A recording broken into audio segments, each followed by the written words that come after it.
कभी कभी डर सिर्फ बाहर नहीं होता, वो हमारे ही भीतर पलता है। जारण, एक ऐसी कहानी जो आपको यकीन और वहम के बीच उलझा देती है।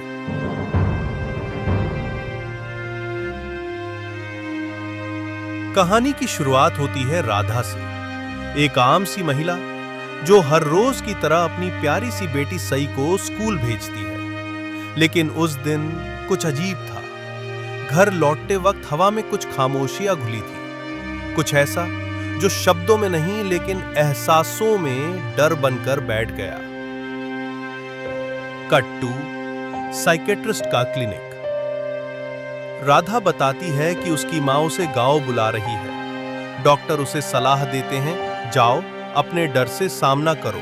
लेकिन राधा जानती है, गांव जाना मतलब बीते हुए डर को फिर से जीना। गांव की यात्रा शुरू होती है।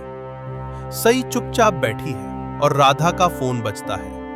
कॉल है अमेरिका में काम कर रहे उसके पति प्रशांत का। राधा उसे कहती है, लौट आओ, कुछ ठीक नहीं लग रहा। गांव पहुंचते ही पुराना वाड़ा सामने आता है, वही घर जहां राधा का बचपन बसा था और शायद उसके डर भी। माता पिता वाड़ा एक बिल्डर को बेचने वाले हैं, लेकिन राधा इसके खिलाफ है। और फिर शुरू होती है असली कहानी। रात में वाड़े के एक बंद कमरे में राधा को एक पुरानी डॉल मिलती है। वो उसे नाम देती है भागाबाई। धीरे धीरे उस डॉल के साथ अजीब घटनाएं होने लगती हैं। गंगोटी का रहस्य सामने आता है। एक रहस्यमयी औरत जो कभी वाड़े में रहती थी, काले जादू में लिप्त थी। गांव वालों ने उसे भगा दिया था, लेकिन जाते जाते वो राधा को श्राप दे गई, तेरी जिंदगी में कभी खुशी नहीं आएगी। जैसे जैसे कहानी आगे बढ़ती है, हमें राधा की असल मानसिक स्थिति का पता चलता है।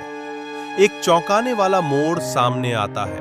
प्रशांत मरा नहीं है, वो जिंदा है, लेकिन राधा उसे मरा हुआ मानती है। सई उसकी बेटी नहीं है।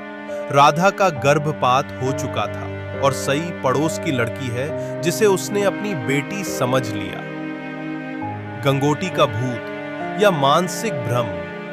राधा को लगता है कि गंगोटी की आत्मा उसका पीछा कर रही है, लेकिन असल में यह सब उसका ट्रॉमा है, उसके टूटे हुए मन का खेल। इलाज के बाद राधा सच्चाई को स्वीकार करती है। वो समझ जाती है कि उसका डर उसी के भीतर था। लेकिन कहानी यहीं खत्म नहीं होती। जब वाड़ा खाली किया जा रहा होता है, एक पुराना बोर्ड मिलता है जिस पर गंगोटी का नाम लिखा होता है। क्या वाकई उसका अस्तित्व था, या ये भी राधा के मन का एक और छलावा?